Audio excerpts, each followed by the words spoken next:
Assalamualaikum warahmatullahi wabarakatuh. Kami dari kelompok 4 akan membawakan materi terkait penerapan aplikasi pembelajaran dalam basis e-learning mahasiswa selama pandemi COVID-19. Dan materi ini disusun oleh Hafiz, Salsabila, Andita, Cut Mutiara, dan saya Robi. Untuk pembawaan materi kali ini, saya persilakan kepada Mas Hafiz. Baik, terima kasih. Bismillahirrahmanirrahim. Assalamualaikum warahmatullahi wabarakatuh.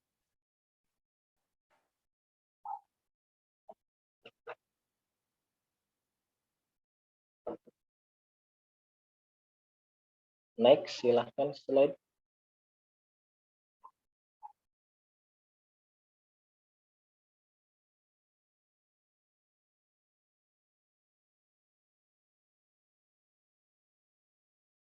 Baik, di sini kami akan membahas tentang pendahuluan, kajian teori, kemudian metode penelitian.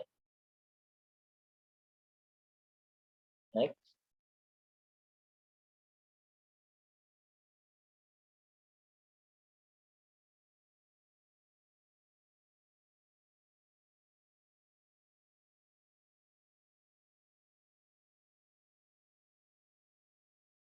Bab 1, pendahuluan latar belakang. Era revolusi industri 4 menjadi isu akhir-akhir ini, bahkan menjadi isu internasional. Era di mana keterampilan dan kepemimpinan seseorang menjadi kemampuan untuk bertahan dalam era transformasi teknologi yang begitu cepat. Era yang mempengaruhi seluruh sudut kehidupan termasuk pendidikan. Kemajuan pendidikan menjadi tolak ukur dan juga ujung tombak kemajuan bangsa, karena lewat pendidikan kita dapat meningkatkan kemampuan sumber daya manusia. Implementasi pemanfaatan teknologi informasi dan komunikasi dalam dunia pendidikan salah satunya dapat diwujudkan melalui pembelajaran dalam jaringan atau yang disebut dengan daring. Pembelajaran dalam jaringan pada mahasiswa sebagai layanan pendidikan di masa tanggap darurat COVID-19. Persoalan yang akan dijawab dalam penelitian ini adalah bagaimana penerapan dan tahapan pembelajaran dalam jaringan selama pandemi COVID-19.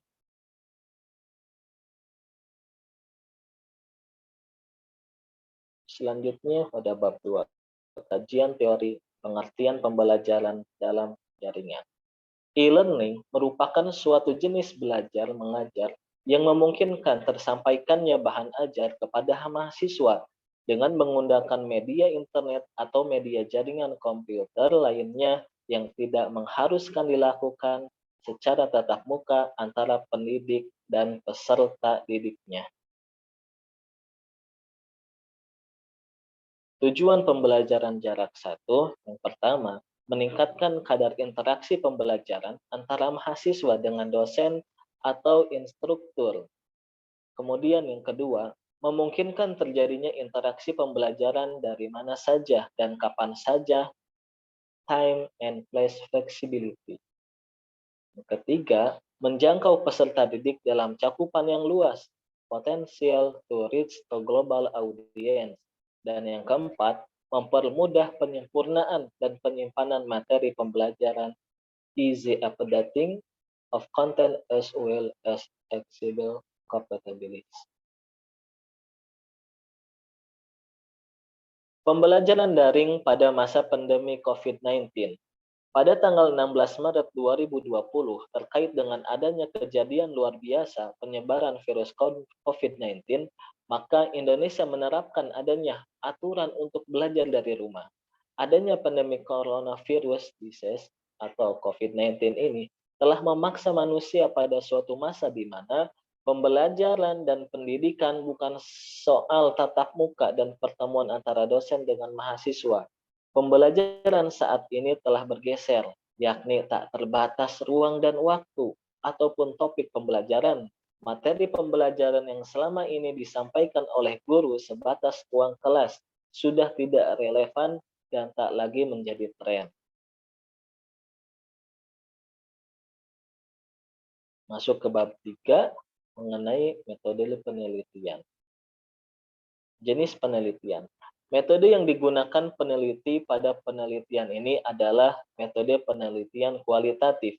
Metode kualitatif adalah metode penelitian yang menggambarkan objek atau hasil penelitian secara alamiah. Pemilihan sumber data diperoleh dengan purposif dan snowball. Analisis data bersifat induktif. Metode ini bersifat deskriptif, sehingga data yang dikumpulkan lebih banyak berupa kata atau gambar daripada data dalam bentuk angka-angka. Seperti yang telah dijelaskan di atas, bahwa metode penelitian ini bersifat deskriptif. Dalam hal ini, penulis mendeskripsikan masalah-masalah yang ditemukan dengan apa adanya. Selanjutnya, fokus penelitian. Fokus pada penelitian ini adalah proses pembelajaran berbasis e-learning, meliputi perencanaan pembelajaran, pelaksanaan pembelajaran, strategi pengantaran atau penyampaian, serta media dan teknologi.